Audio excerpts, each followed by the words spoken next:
Hi there, I thought I would do a quick top to bottom everyday carry of what I'm rolling at the moment on my typical day. So a typical day for me, it's all where I don't go to work. I mean, I work full time, but all the good stuff gets used when I'm having my days kicking around home. I've got a bit of property, I've got some trees, I've got some chickens, I've got just some space. I always find myself up to a couple of impromptu things.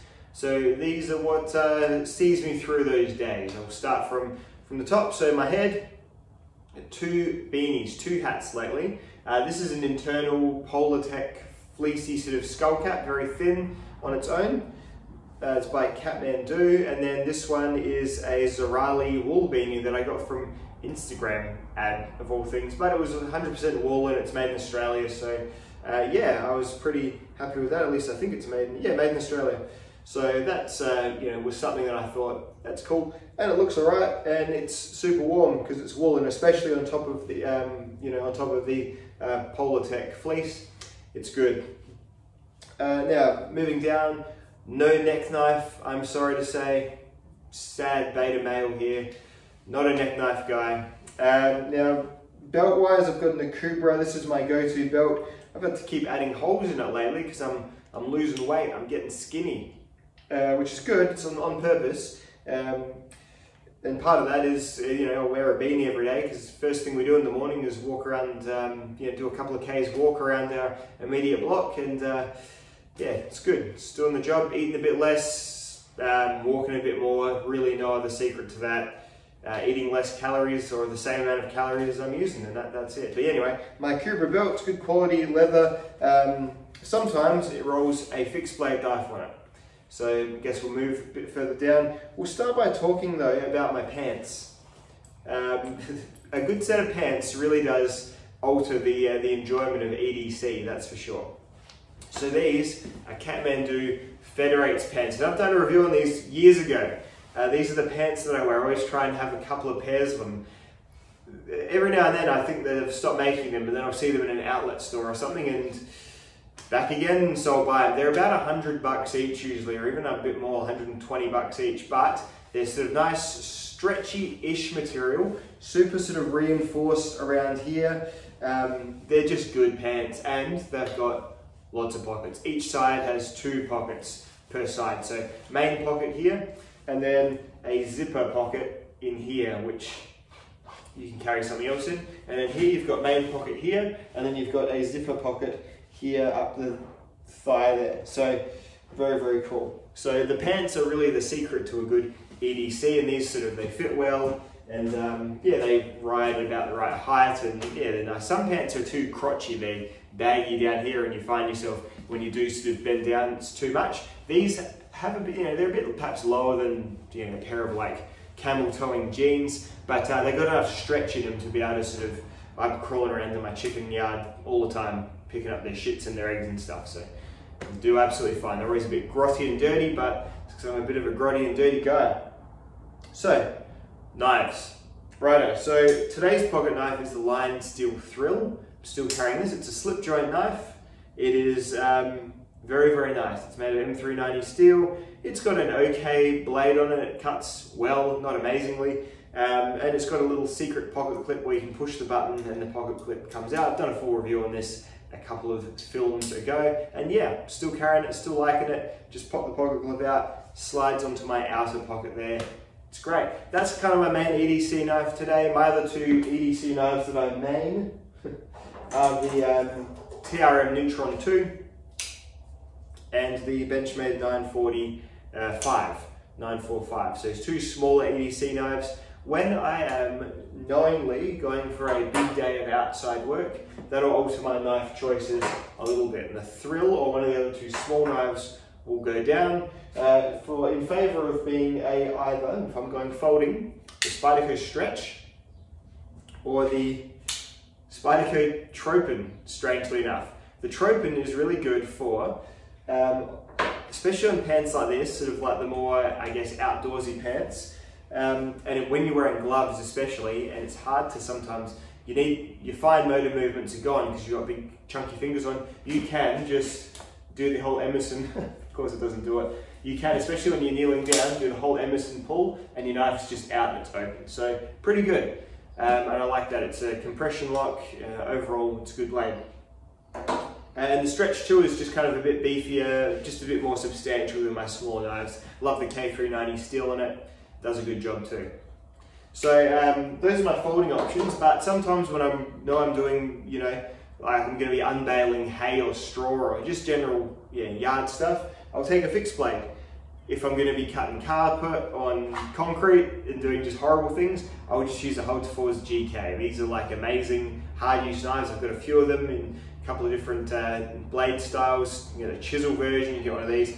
These are great, they really are, and just really super robust and El Cheapo, you know, Mora style sheath. But yeah, basically bomb-proof knives. So you can hit these with hammers and everything. Really, really good. And then if I'm just after a nice fixed blade to carry, I carry my Alex Stron, I don't know what it's called, it's like a 4.5 inch blade, fixed blade. It's absolutely lovely. And it goes on the leather sheath and on my leather belt sometimes. So let's pop it on now and see how it looks, shall we? Round through there, under there. And it's on. And yeah, just a nice sort of round sort of handled, just lovely blade shape. This one's an S45 VN, really good knife maker, Alex Stron. Recommend him. Don't know how many knives he's putting out lately, but that's the story all the time, isn't it? With custom knife makers especially. All right, deeper into the pockets. I've got my keys in the same pocket at the bottom of my knife pocket. I usually carry my keys. These are the things that I don't mind really getting scuffed up. I don't mind my knife getting scuffed up by my keys, because the other pocket's going to have my phone in it and everything like that. So my keys are pretty simple. The only thing I have special on my keys is the first of my two flashlights, torches that I carry, the Phoenix E03R. It is like a little square key light. It does okay, it's USB-C rechargeable. It's about as good as most still key lights are. The interface took a little minute to get used to, but I actually ended up finding that it was quite good for a key light, because you really need to like purposefully turn it on with a good hold to the flat on button. So it's good. It also does red light as well, which actually I do like sometimes when I'm going for a walk at night, just to see the ground in front of you, but without ruining your night eyes. It's not too bad. Bing, off it goes. And some sliver gripper tweezers in there as well, which I've been using less and less, because in my little behind pocket, I'm carrying that's right, I reviewed it the other day, the Victorinox Cybertool M. So the Cybertool M has a whole host of multi-tool features and options, and it truly has replaced a pouch Leatherman or pouch Swiss tool Spirit, which used to be kind of my multi-tool choices. So it's replaced those. It's got a little pair of pliers, which I'm going to use very soon, because I see my mouse trap, my bucket mouse trap, has caught another mouse in the bottom of it. So I'll be using that soon to extract that and get rid of that mouse. I don't have to touch it with my hands, because it's oil in the bucket that stops the mice from being able to climb out. So anyway, so I'll be using that very soon, and I use the tweezers often. I use a lot of things on this often actually. It's a pretty handy little tool, the Cybertool M. Recent review on that one up as well. Moving to, I forgot my hand, my watch. I'm still on a very basic G-Shock. This is like the G-Shock, like I think it's the 800, or can't even remember what it's called. It's like the first, it's like my first G-Shock. What's it? Might have a number on it. Oh, the 5600, the DW 5600. So super basic G-Shock. I'm in the market for a mechanical watch of some sort, and I think I said that too close to my phone too many times, because now my ad feeds are just all like $4,000 watches, which to me is insane, but apparently to watch people it's not at all. I'm going to likely get like maybe a $400 mechanical watch. I'm thinking maybe like a Hamilton or like a Bulova hack or something like that, but yeah, I'm still doing the research. I'm talking to the guys about it. They're all, you know, they're all on the knife, on their watch bloody train for a long time, so I'm getting bombarded with options. We'll see what becomes of it, I suppose. Anyway, moving around to the other pocket.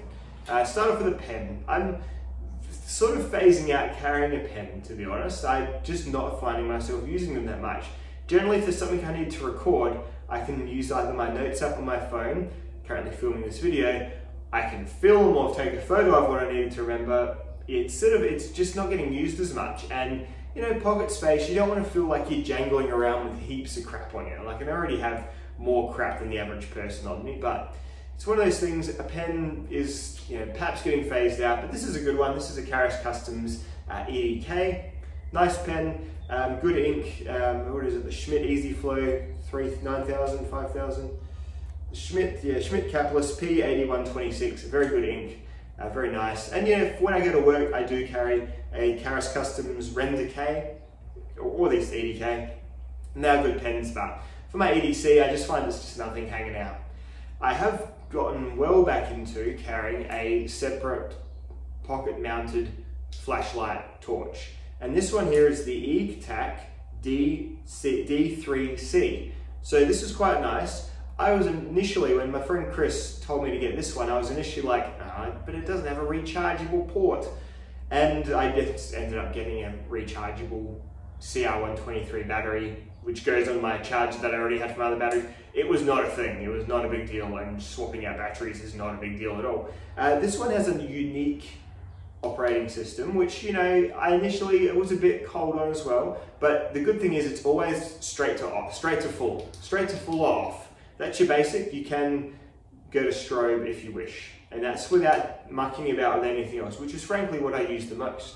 But when we go for our morning walks, I will loosen the cap slightly, and then you go a few different modes with the cap loose, so you can cycle through moonlight, medium, and then high. So yeah, and you can always just switch it straight back to high by tightening the head. You get used to it. It's good. It's a good looking little light. Things is titanium. Pocket clip is good. Button at the back glows in the dark. Overall, it's a pretty nice one that I'm happy with. So very cool. And then my wallet is still a Bellroy Bifold Wallet. It's fine. Hurts the bum. It's, you know, I have usually just gone the card slips. This is a proper wallet.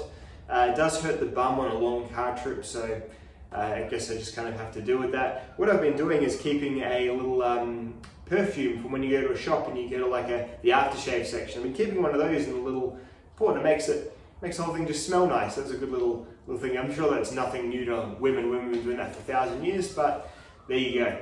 And lastly is headphones. I usually have headphones. No, not lastly. Two more things. Lastly is my headphones. Why did I say lastly again?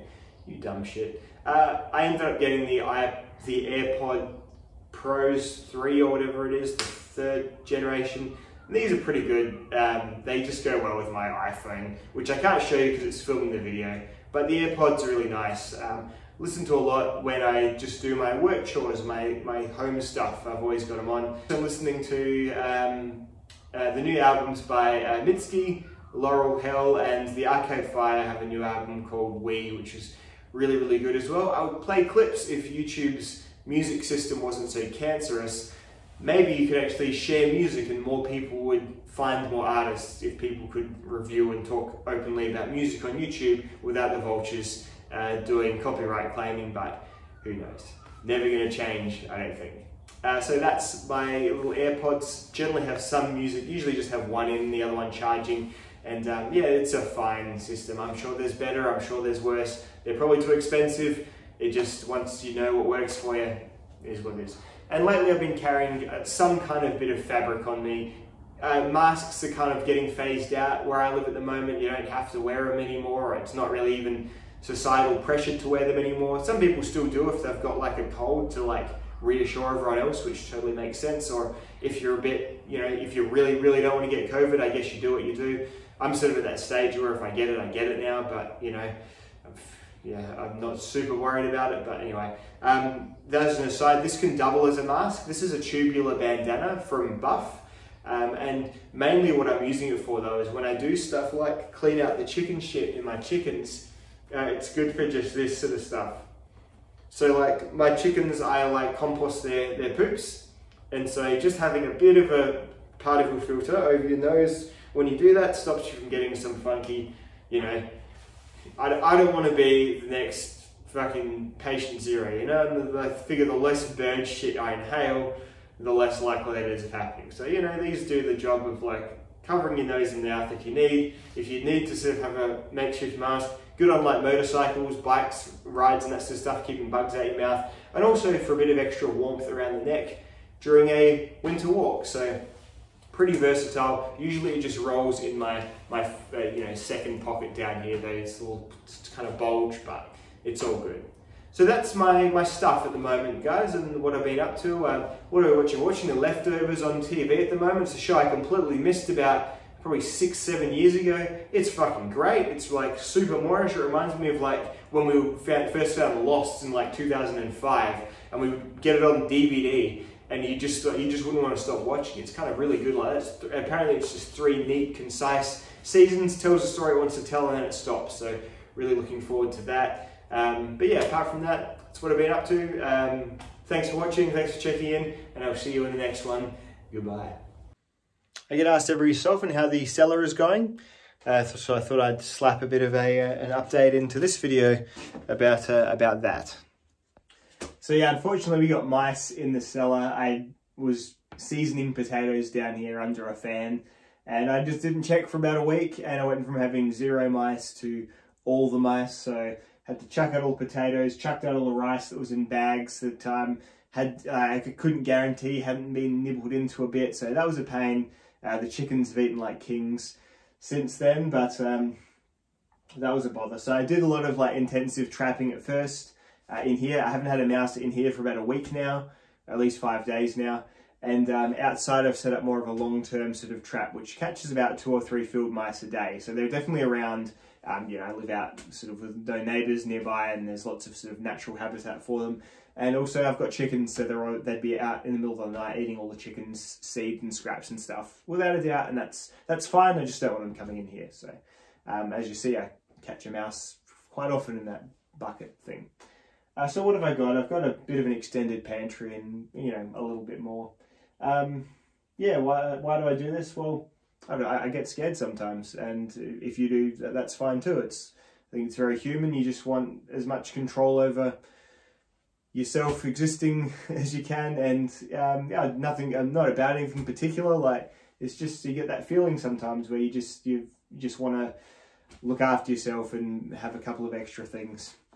I try and keep it in control. I think most prepping and stuff is done out of fear, and I think that's fine. I'm not trying to diminish those sorts of people. And yeah, I've got all these buckets here. They, you know, the rice used to just sit on the shelves, doesn't anymore. And now it sits in these big sort of screw top storage barrels, quite well sealed, and chucked a few humidity controllers in there and stuff. Yeah, so rice, pastas, salts, oats, baking things are in these. This one's still empty. That's probably the last thing I'll fill up. And yeah, I'm trying not to go too far out of control. It is just a bit of an extended pantry. Everything else, just, you know, all my beans and canned goods are down here. Just stuff to use to make your staple foods nice. So our staple foods, obviously rice and pasta, lots of them. Then you've got the sauces, the spices, things like that. Honey and spreads and peanut butters and things like that, you know, dessert, it's just as important for maintaining morale. And up the top I've got all my booze, which is, you know, a nice little thing to have. So yeah, that's what I'm doing at the moment. It was a bit of a setback having the mice, but you live and learn, I suppose. I just felt a bit too secure. I thought the cats would be keeping mice out of the house, and I just figured, yeah, I don't know why I figured, but I figured that they wouldn't come down here because, I don't know, because I'm the main character of this story, and things I don't want to happen won't happen. So, all that sort of bullshit. So yeah, anyway, it's all sorted now. Yeah, neither of these beta traps have gone off for ages, and I think I'm all over it. So there we go. I'm eating the Lifesavers 5 flavours jelly beans. I hadn't seen these before, so I thought I'd pick them up. And they're all good, except the purple ones. I don't know if I'm going crazy, but they taste like onions. What? That is the most prominent taste to me. Onions. Like as if when you used to have, like, your grandma would cut you up food on the same chopping board. Like, she'd cut you up watermelon on the same chopping board she'd cut up onions on. And you just taste the onion in that watermelon. Is exactly what this is. I feel like am I having a stroke? You know, it just seems so strange. But definitely onions. I've eaten all the purple ones individually, every single time. Onions. Interested to hear your thoughts.